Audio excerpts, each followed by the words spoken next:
bem? Estamos aqui para mais um episódio do Fora de Classe, nosso podcast feito pelo Grêmio Soma. Estou aqui com o presidente, mais uma vez. Eu sou a Nicole. E eu sou o Pietro, como vocês já bem sabem. E estamos aqui com dois convidados muito especiais hoje para discutir um pouco sobre globalização e IA. Hoje é um episódio temático. Estamos aqui com Janaína e Jojo, que já esteve aqui antes. Oi. Certo? Vamos começar agradecendo os patrocinadores, certo, Pietro? Sim, senhora. Os patrocinadores que hoje é a Miri, né? Nossa empresa que ajuda a escola nas viagens de final de ano para o ensino médio.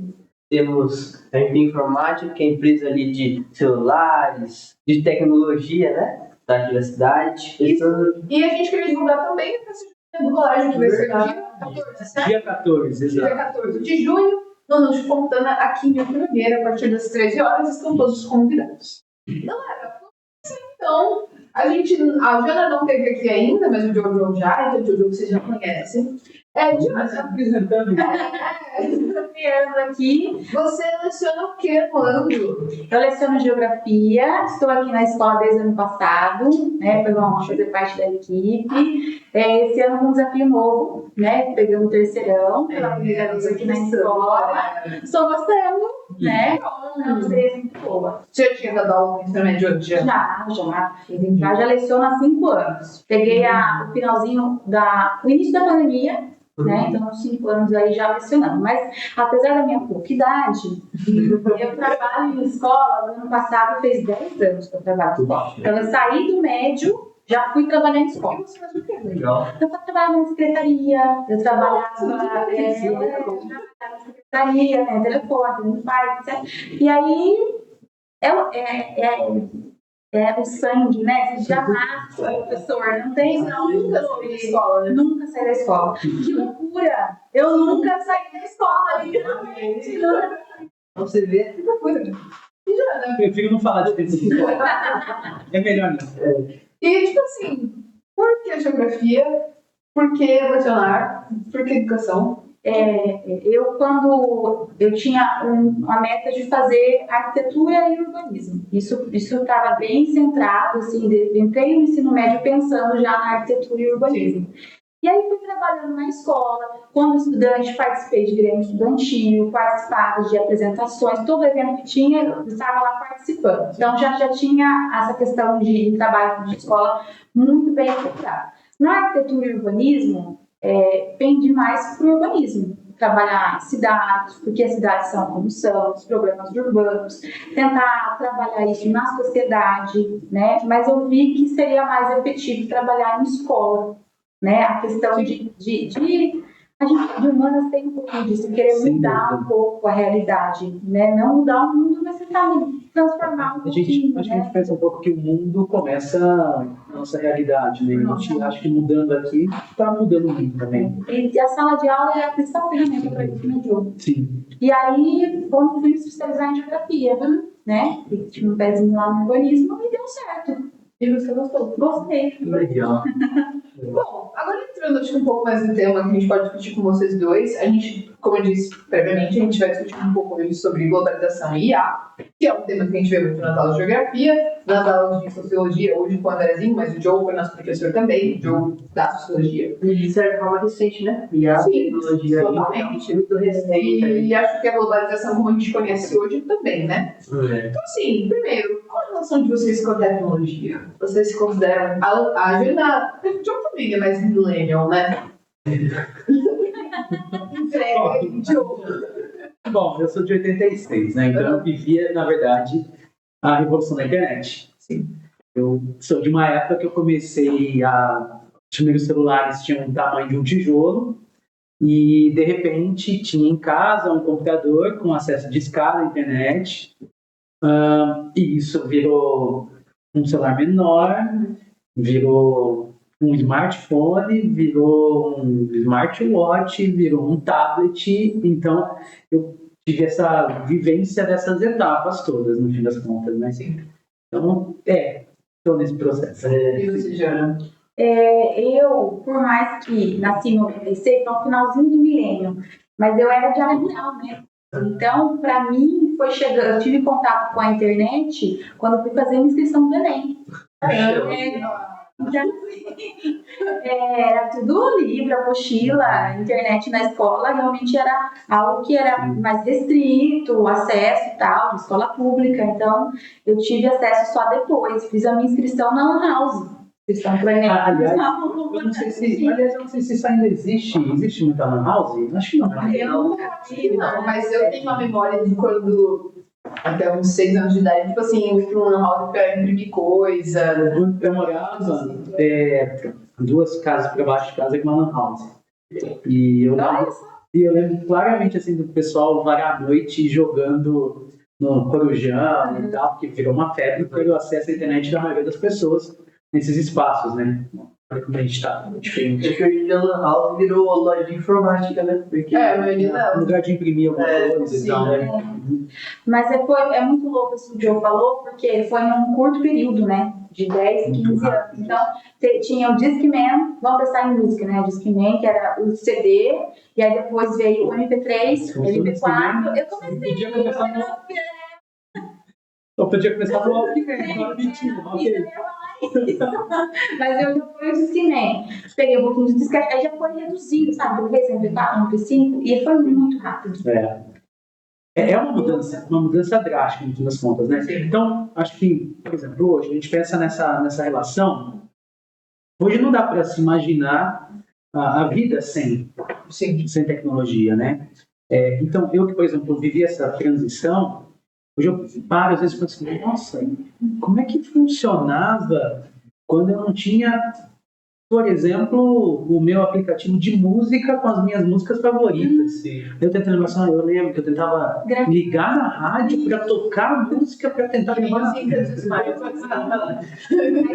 gravava, gravador. Isso. Por exemplo, falando de gravador, é uma coisa bem legal, assim, quando na minha conclusão de curso, no meu TCC, as entrevistas que eu fiz para terminar foram todas com gravador de fitinhas ainda. Nossa. Porque estava ali naquele momento ainda, alguns já tinham os MP3 que já gravavam e tal, mas eu lembro que o professor me orientando, ele disse assim, faz na fita, uma segurança que está ali guardada e tal. E CD virgem, DVD virgem era uma coisa muito tinha, né? Então era mais fita para gravar.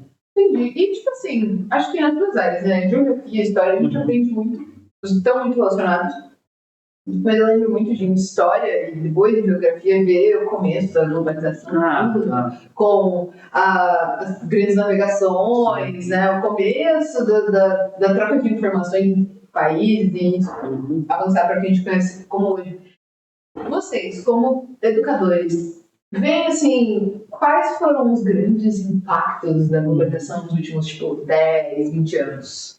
Eu assim, a gente pode trabalhar em dois, esmiuçar na questão geopolítica, né, no espaço entre como que a dependência está muito acentuada entre os países, né, e como é desigual a tecnologia no mundo, né, o país depende o acesso, né, o acesso a esse tipo de tecnologia. E é muito acentuado. Assim, a gente vai falar que a gente vive uma guerra tecnológica, né? De um sair na frente. A pandemia nos mostrou isso, né? Na questão de uma nova vacina e tudo mais. Então, como sair na frente através da tecnologia. E o outro no âmbito social, né? Os impactos no âmbito social. Então, né? Eu acho que a primeira parte, quando a Jana diz dessa questão da voracidade do crescimento tecnológico, acho que isso nos afeta em diversas áreas, né?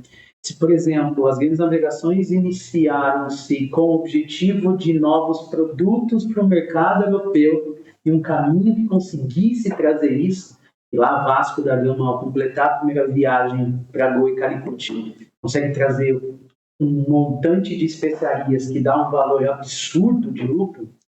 A gente pensar que, no sentido de globalização de mercados, o que a gente tem hoje é um caminhar absurdo de um produto lançado em um país, no dia seguinte está chegando em outro lugar do planeta. E esse produto lançado exige que a outra marca corra atrás de lançar o dela quase que instantaneamente, né? E o mais louco, um produto que é finalizado em um país, mas que foi preparado em outros 30 países. Então é um produto que não tem tecnicamente uma bandeira em si só, mas de vários outros, mão de obra de diversos trabalhadores de diversos lugares do planeta. Trabalhadores que possivelmente não vão ver esse produto na mão dele acabado e não vai ter condições de tê-lo, mas participou desse processo todo. Então acho que a dinâmica para a gente enxergar isso tudo é muito louca, porque no âmbito econômico, você cria de fato uma aldeia tão poderosa de relações, também é uma aldeia de dependências enormes entre esses países. E eu não se entendeu muito, mas nesse sentido de dependência, as relações geopolíticas entre eles tomam uma proporção e uma importância como nunca se viu na história. Porque uma medida que pode ofender, que pode destabilizar uma relação, pode fazer amanhã o preço do aço disparar em um lugar. E o preço do aço vai afetar toda uma cadeia de produção que, de repente, o indivíduo lá no sertão nordestino vai sentir em 3, 4 dias o que foi dito pelo presidente ontem. E é isso. Então, é uma dinâmica muito bizarro, de certa forma, a gente imaginar isso, né? Mas se constrói uma estrutura muito poderosa mesmo de relações. E no âmbito social, então, gente, a gente fala de uma globalização que é uma globalização de cultura. A cultura sofre, e aí a gente pode ter diversos elementos para falar de cultura.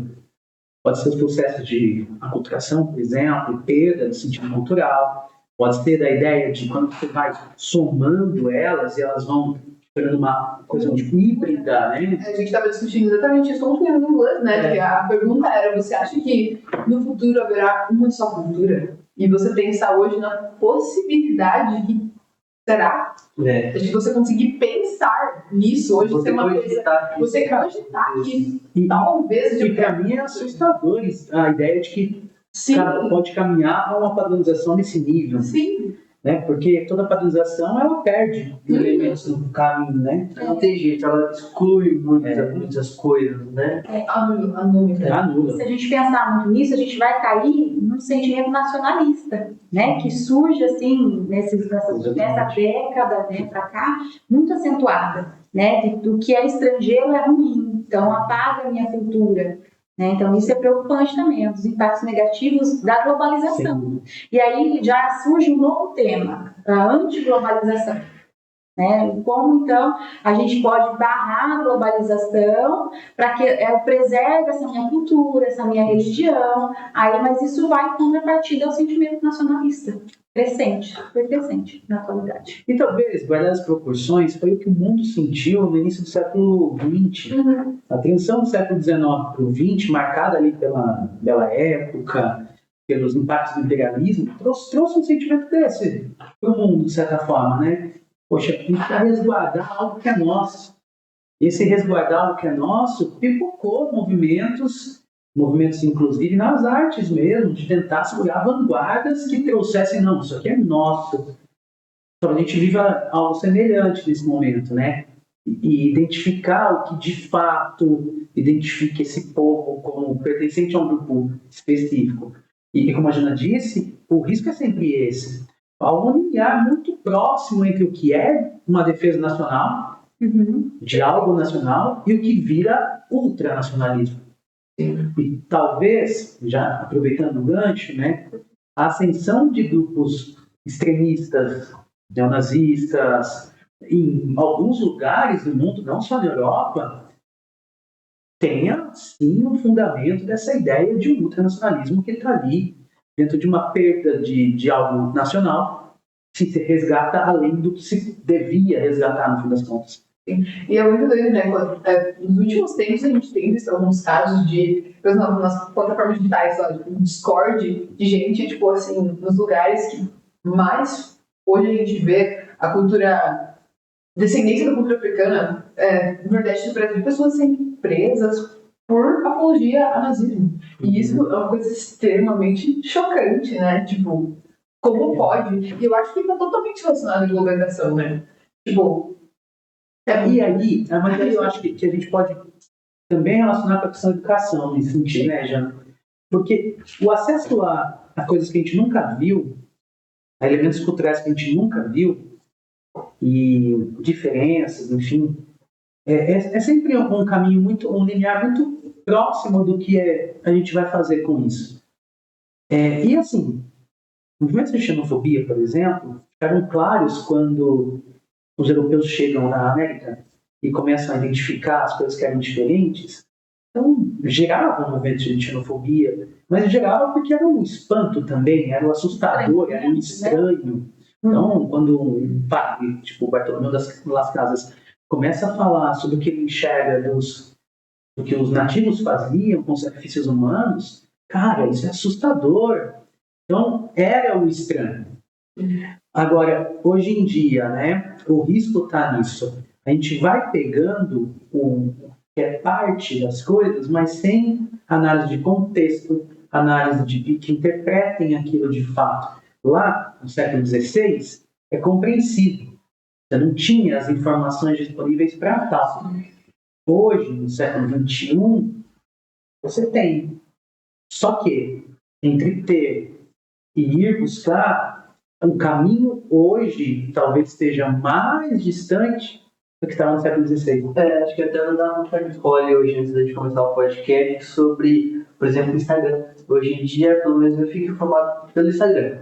Então, você abre o Instagram, você segue muita página de notícias, sabe? É uma enxurrada de notícias. Você se sente responsável por tudo que acontece no mundo. E você tá e você só vai ler a fonte, só vai ler o título, você não busca, entendeu? Então você lê muita coisa, mas ao mesmo tempo não lê nada, fica tudo superficial. Então, se você não tem essa consciência, né? Se você acha que você só por ler já está muito bem informado, às vezes aí está o problema, né? Porque daí você... Inclusive é uma discussão muito grande que a galera tem tido nas áreas de humanas, que é esse ponto, né?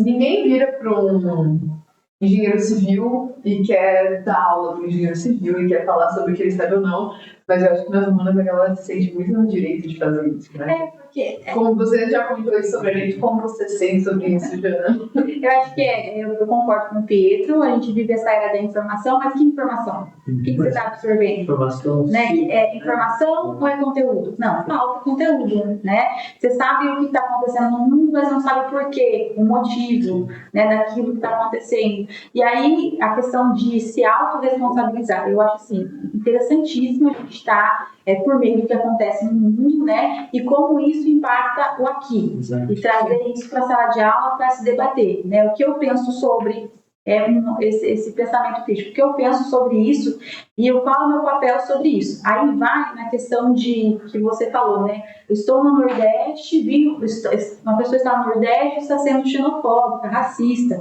Logo, nosso país, né, o Brasil, que tem o maior número de negros fora da África. Né? E vai a questão de não pertencimento. Né? Eu acho que a gente chegou numa era que a gente não sabe sobre o que a gente consome, o que a gente gosta, o que eu sou, o que eu faço, o que eu quero. Porque é tanto algoritmo, Pedro, estou consumindo tanto que eu não tenho pertencimento, não sinto pertencida. E é assim, porque eu tenho uma ideia que é mais ou menos assim. A corrida para a informação é tipo uma corrida normal de obstáculos. Uma corrida de obstáculos. E sempre foi, em qualquer momento da história, a informação era obtida como uma corrida cheia de obstáculos. Acontece que os obstáculos tradicionais, que fazem parte do processo de encontrar notícias, estão lá. Mas hoje em dia, além disso, nós temos diversos caminhos que se abrem em tal corrida. E é esse o ponto. Você disse que está no Instagram vendo notícia, por exemplo. Quando você rola lá o seu dedinho, aparece a notícia de um jornal e logo na sequência aparece de um blog de fofoca sobre aquilo. E depois é sobre o casal que se separou. E depois é sobre o cara da sua cidade que aconteceu alguma coisa. Depois é sobre o post da prefeitura. E depois é o post da escola. E depois é mais uma notícia. E depois é sobre Israel. E depois é sobre a Rússia. E agora é o presidente que está viajando. De repente é um meme. Exatamente. Então, é como se nessa corrida de obstáculos você parece um pouco assim, ué, o que eu estou fazendo mesmo? Eu estou correndo para onde? Assim. E é esse o ponto. Aí você cria, e esses são os dois lados. A gente nunca, eu falo isso sempre, né? A gente nunca teve chance de acesso a informação como temos agora, nunca mesmo. Disse para vocês outro dia que eu ia para a biblioteca, para a enciclopédia, para copiar os verbetes, né? E, ao mesmo tempo, nós nunca tivemos uma carência tão grande de aprender com as informações que a gente pode ter. Porque é muita coisa, tem que ser filtrado, tem que ser. Mas quem faz esse filtro? Esse é o ponto. Até achei legal saber como que vocês fazem esse filtro, né? Porque assim, vocês têm que estar informados, né? Vocês não têm que Vocês têm muita informação. vocês têm que Né? qual dica que vocês podem dar? Como vocês fazem esse filtro dessa notícia, né? Eu, como estava falando para vocês, eu tentei ensinar o meu algoritmo, né? A entregar coisas, né? Para eu poder estar antenada sobre o que está acontecendo e tentar também estar sem desinformação. Mas buscar direto na fonte mesmo. Driblar opiniões das pessoas. Então, eu quero saber da notícia, não da opinião do fulano sobre. Formulei a notícia, entendi o que está acontecendo. Posso ver opiniões de especialistas? Claro que eu posso. Ambos os lados? Posso. Mas eu entendi sobre o que eu estou ouvindo, sobre o que eu estou lendo. E você tem que pautar a sua opinião. Pautar, ver a raiz do problema, eu acho que aconteceu. Nisso que a Diana está falando, exatamente, é perfeita a ideia de que a informação por si só, ela é utilizada de diversas maneiras. Informação é assim. E ela é para ser usada de fato. Sim. Agora, o que a gente não pode é achar que a única maneira que a gente está batendo o olho ali, e o algoritmo vai ser ensinado a mandar sempre do mesmo jeito, que aquilo é o que basta. Tem que ir além disso. E aí eu acho que a gente chega num ponto que é essencial. A informação sozinha é só informação, ela se torna algo importante quando ela é vinculada a uma reflexão. E aí a reflexão ela não pode ser copiada, extraída de alguém que pensou. Tem que ser sua. Então, acho que a ideia seja essa, talvez. Sim. Eu estive falando sobre informação, a gente já pode entrar um pouco mais na IA. E eu acho que a IA na educação é uma coisa, para todo mundo aí é uma coisa muito nova, né? Mas, principalmente para vocês professores, eu acho que eu, pelo menos, não ouvi nenhum professor falando muito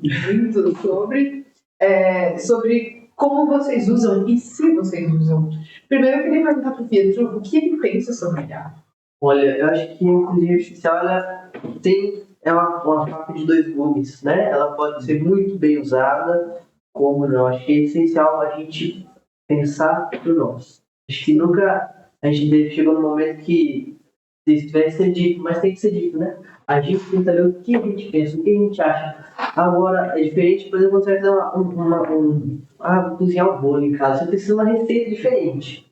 Né? Você procura uma ferramenta, né? E aí tem esse poder, mas ao mesmo tempo também tem um poder, como a globalização, como a gente falou do Instagram, do algoritmo, de fazer a gente pensar, nós não pensarmos, né? Substituir o que a gente pensa. E não pode deixar isso acontecer, né? Eu acho que a IA, por exemplo, pode me auxiliar a escrever uma redação, mas não pode escrever redação comigo. Eu acho que esse é o maior desafio.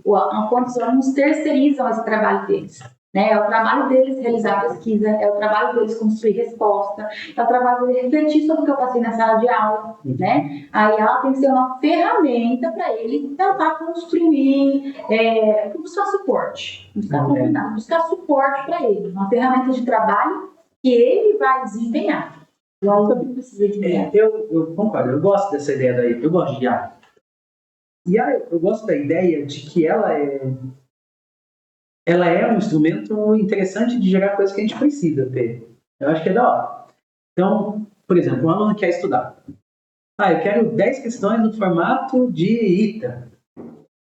Cara, aí é maravilhosa para ele. Você vai falar para ela, ela vai montar lá as 10 questões, ela vai buscar tudo certinho. Agora já deu gabarito para mim. Agora uma explicação curta sobre isso.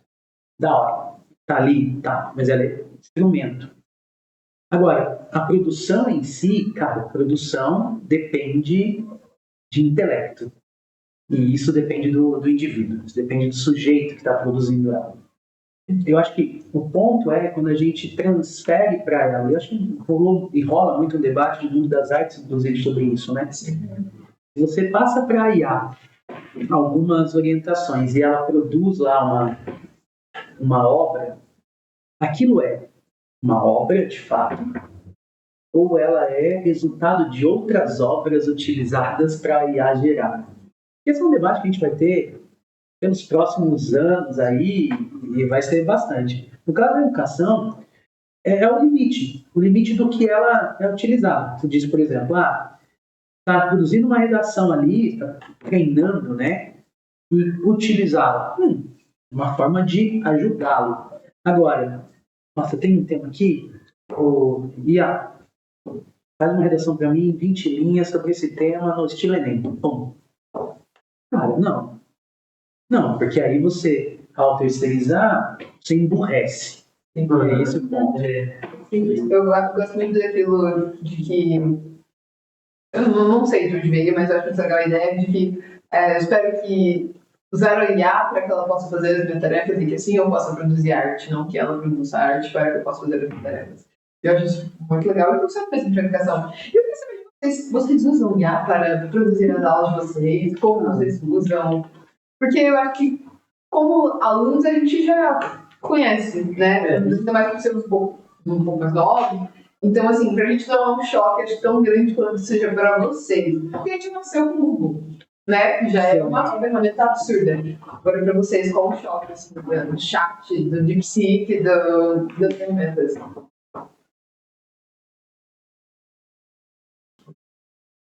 Pampa, eu adoro usar IA.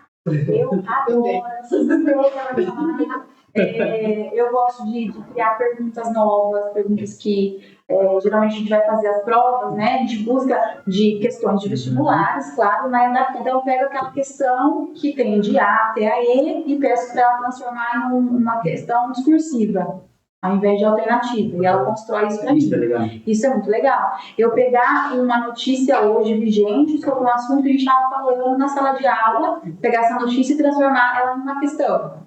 Super válido também, Sim. sabe? Então eu uso bastante para adaptar em trabalhos, em atividades escritas, esse exercício. E tem atendido bem, viu? Tem gostado. Eu gosto muito de gerar imagem. Eu acho muito legal, porque antes era uma caça de imagens sobre um tema que eu queria colocar no slide, que eu queria colocar numa questão de prova, por exemplo. Agora fica mais fácil. Eu posso dar as diretrizes e ela gera a imagem do jeito que eu quero.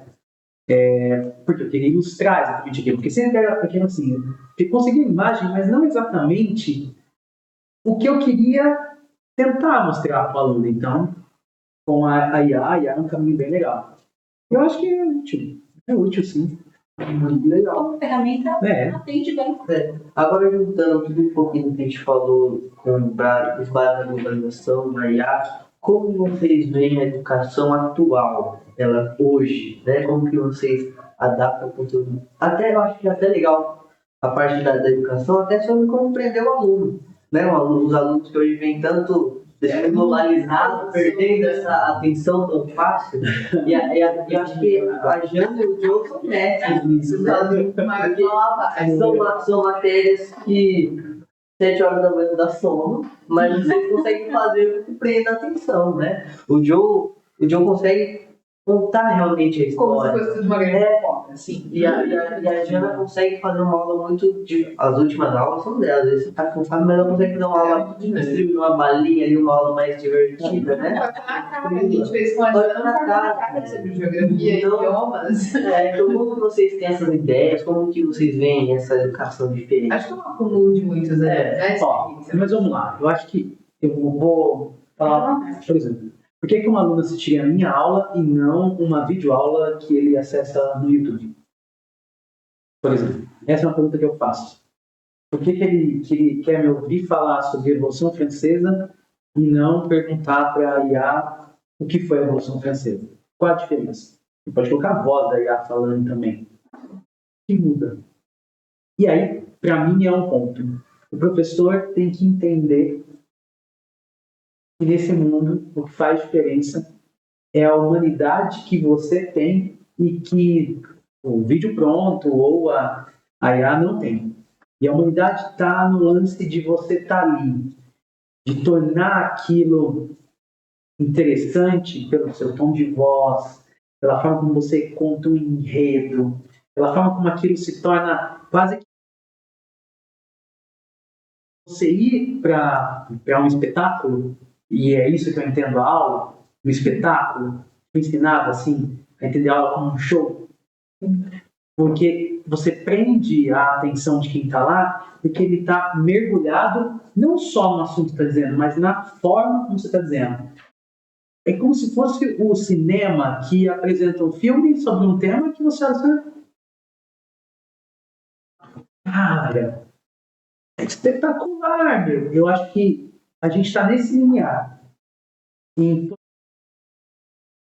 pontos de vivência escolar espetaculares para o aluno, que a gente consegue isso às vezes não.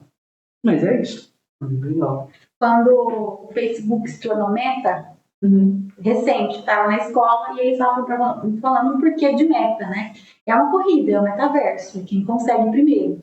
Mas então, o que é o metaverso? É você, ao invés de você vir para a escola, em um ritual, né? Você toma banho, você sai de casa com seu material, uniforme e vem para a escola. É o ritual todo outro dia, né? Não vai existir mais. Você vai para a escola pelo computador, você tem seu avatar e você vai, o professor tem seu avatar. Mas será que um dia isso vai ser possível? Aí entra. Cara, assustador. É assustador. E qual que é o futuro da educação? Então, já se mostrou que não, o uso da tecnologia já não, em sala de aula não é efetiva. Né? Se mostrou, a gente tem estudos, o Brasil se pautou nisso, com a questão do celular em sala de aula. Né? E o meu aluno é um reflexo do que ele aconteceu ontem. Eu li um artigo, né, sobre se o aluno for dormir mexendo no celular, a atenção dele no outro dia não vai ser total. O aluno mexeu no celular agora. Para ele prestar atenção em mim, vai levar 20 minutos para ele absorver o que eu vou falar.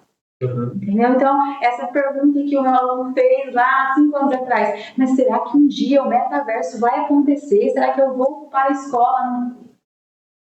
Não tem como, né? Cara, quando eu era criança ou adolescente, tinha um desenho que chamava Johnny Quest. Ele tinha uma máquina que todo mundo achava sensacional, porque ele vivia uma realidade virtual dentro dessa máquina. Era espetacular, porque o Johnny Quest podia pedir, agora me manda um carro, agora me manda um avião. E era sensacional. E a gente assistia a versão nova, né, do Johnny Quest desse jeito. E todo mundo na época falou assim, cara, imagina se a gente tivesse condições de entrar no negócio e vivesse isso. Pois é, o dia chegou, a gente ter condições para isso. E acho que a minha geração, que era tão encantada com essa ideia de uau, hoje olha e fala assim, é legal. Mas eu prefiro o mundo real. Sim, eu acho que a ideia que o Diogo fala de você assistir um show. Hoje em dia as pessoas filmam, assistem pela tela do celular, né? Tá ali filmando, tá assistindo pela tela do celular.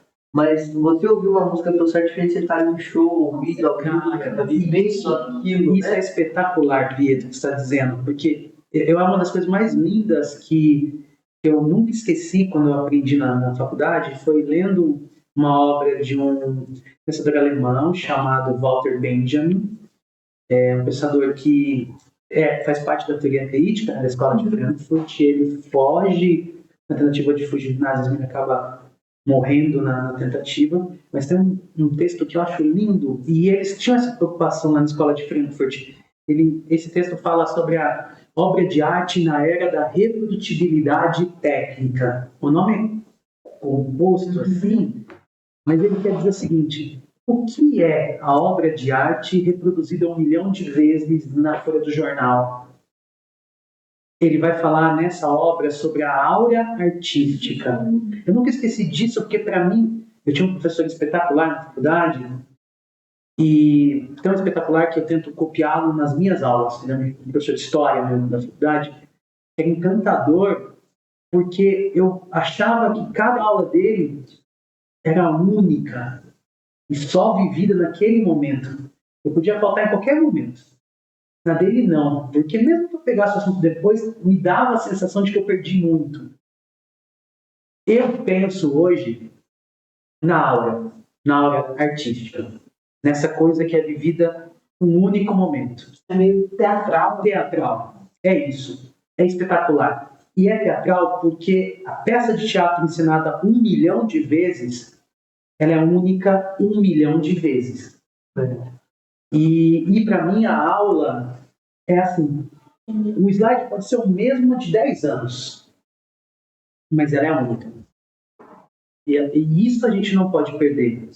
Porque se a gente mecaniza o método de ensino, a gente perde o que existe de mais encantador, que é o momento único. E não pode. É o experienciar, Sim. né? O se abrir para a experiência. E não é só o professor falando, é o entorno também. Sem As dúvida. colegas de sala, é o que eu estou ouvindo, o que o outro está pensando sobre aquele assunto. É se abrir para a experiência total, né? Completa. E eu não consigo isso sentada no meu computador vendo a videoaula.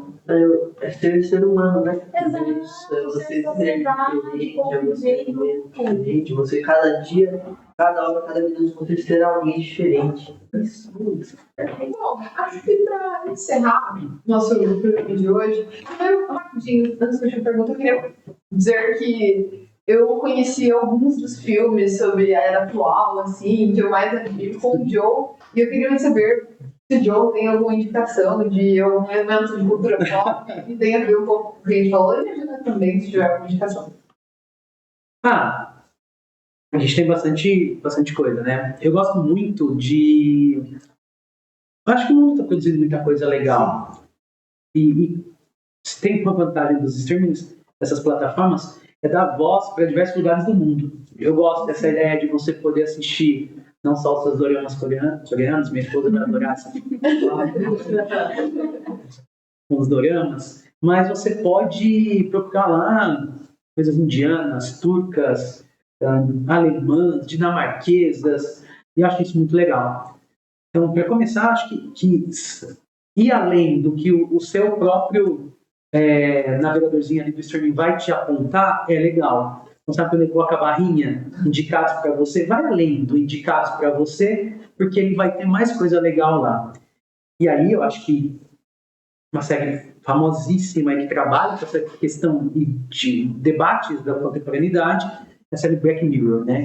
Black Mirror está associado a um mundo distópico, que era distópico, mas algumas coisas parecem muito palpáveis. E é legal porque você vai ter uma opção interessante de ver coisas que são variadas. E ali os episódios não são sequenciais, então são temáticos, você pode pincelar um no outro. É bem legal. É um repertório de animação. Sem dúvida. E vocês tiveram uma ideia? Eu sou uma nerdola, vocês sabem. Né? Eu assisti filmes vários, mas o Steven Spielberg ele criou um que é o Jogador Número 1. Não sei se vocês já assistiram, né? Muito bom, tarefa de casa para você. Hoje. É muito bom porque é um metaverso criado numa realidade totalmente desigual, uma desigualdade social muito grande que é retratada, né, nesse filme, e no final o próprio criador desse metaverso ele faz um jogo, né, que eles têm que chegar até o final para ganhar aí esse desafio final. E a reflexão que traz é: volte para o mundo real. Vamos resgatar isso, vamos voltar para o mundo real, né? E aí, no final, eles restringem o uso da plataforma por algumas horas por dia para realmente vamos passar mais tempo junto, olho no olho, humano com humano, e não mergulhada naquela plataforma. Porque aquela sociedade vive na plataforma. Sem dúvida. E assim, né? Acho que uma coisa bem legal de se olhar, existem muitas animações muito boas que gera uma reflexão interessante, né? Então, é legal dar uma olhada. Animações são sempre gostosas de assistir, acho que traz uma reflexão de um jeito mais sutil, né? Enfim, vários. Eu gosto muito de Wall-E, por exemplo. E o Wall-E é fofo, sensível e, ao mesmo tempo, um tapa na cara de, vive a sua vida, evidentemente, assim. Não transfira nada que é seu para uma máquina, por exemplo, uma IA, ou para qualquer outra coisa. Né? Então, é bem legal. Tudo viva nas telas, né? Pessoal, experienciar a vida é bacana. Sim. Tá bom? Queria terminar mesmo agora, que nosso horário já está dando aqui. Eu queria que vocês fizessem um recado para os alunos, principalmente, mas que fosse mais como uma lição sobre a consciência, sobre o mundo que a gente vive hoje. Vocês que viveram num mundo não tão tecnológico, não tão globalizado, né? O que vocês têm a dizer, né? Como que vocês podem colocar essa experiência, Quase uma mensagem de ser, nossa experiência. Então, o mundo medieval. mas essa experiência de vocês, de algo não tão distante, mas de muito diferente do que é hoje. Acho que é uma coisa. Eu vou deixar a fala final com o Jô, porque a fala do Jô são muito humanas. Mas é um jovem ansioso, né? Essa ansiedade vem desse mundo muito rápido que está acontecendo. Para, respira, relaxa, né? A gente não precisa viver nessa correria doida, não. Não era assim e não precisa ser assim, essa correria. Vai dar tudo certo. E experiencia a vida, né? Para do agora, viva o agora, consuma o que você tem que consumir, o que você é de fato, quem é o Pietro, o que o Pietro gosta, o que o Pietro pensa. Né? Quando o Pietro vem falar sobre um assunto, esse Pietro, o que você pensa sobre isso? Isso é importante, esse resgate do eu, o eu que penso, o eu que vivo. Então, calma, relaxe. E experienciar a vida é boa, gente. A vida é boa. Eu acho que... Eu vou usar uma colocação assim. Um dia me perguntaram por que no meu Instagram quase não tem fotos minhas, da minha vida mais privada, né? Das viagens com minha esposa, enfim, por quê? E eu pensei um pouquinho e respondi assim, olha, eu acho que é porque eu não tive tempo de tirar foto. Porque eu acho que é isso, na verdade. A gente tem uma vida, uma única vida, que, por tantos avanços tecnológicos, ela é um pouquinho mais estendida, mas ela é uma só. E são momentos que não podem ser perdidos pelo cuidado de uma vivência em tela, por exemplo. Como eu aprendi a tirar foto com aquela pose perfeita e era só aquela porque eu tinha um filme de 24 poses, no máximo 36, 40 e tantas, assim, era raríssimo. E se eu colocasse o dedo na frente ia acabar. E várias vezes eu chegava em casa com fotos sobrando porque eu estava esperando o momento de tirar a foto. E sobrava a foto que eu gastei porque eu estava esperando o momento. A gente não precisa esperar o momento. Todo dia, todo instante. É especial porque é um momento nosso. Assim, viva suas amizades de maneira intensa, viva as suas paixões, sua vida de maneira verdadeira, viva a sua família de maneira verdadeira. E, acima de tudo, quando eu digo viver de maneira verdadeira, encontre nesse turbilhão de coisas. E se encontrando, vocês vão perceber, e aí eu retomo uma frase que eu gosto muito, lá de Aristóteles, quando ele indica para o filho dele, lá no Ética Nicômaco, porque a gente tem um propósito, e o nosso propósito é felicidade. Então, é isso. Uau, legal. Nossa! Bom, galera, muito obrigada por ter aceitado vir aqui mais uma vez. Obrigada. Você venha mais vezes. Eu sou que tem uns alunos escolhem também, né? Quem participa. Obrigada. Mais uma vez agradecer aos patrocinadores. Claro, um amigo que acabou de passar ali, que é a nossa empresa de viagem. Inclusive, pode contar com muitas histórias para contar da sua viagem. Exatamente. E a LB Informática tem lá tudo que você precisar para celular, tablet, carregador, fone de ouvido, tem tudo mais um pouquinho. Agradecemos ao apoio e também nós vamos divulgar dia 14 de E julho. fiquem sabendo que os professores até vão lançar. Eu não sabia. Essa parte a gente não sabe. Mas dia 14 de junho, a gente está lá e esperamos todos vocês. Vai ser muito, muito da hora. Exatamente, a partir das 13 horas. Mais uma vez, muito obrigada. Esse foi mais um episódio de Fora de Classe. Pode estar pelo Grêmio Som. E é isso. Esperamos no próximo episódio. Muito obrigada. Tchau, tchau. Valeu, gente. Foi um prazer. Obrigado. Obrigada, gente.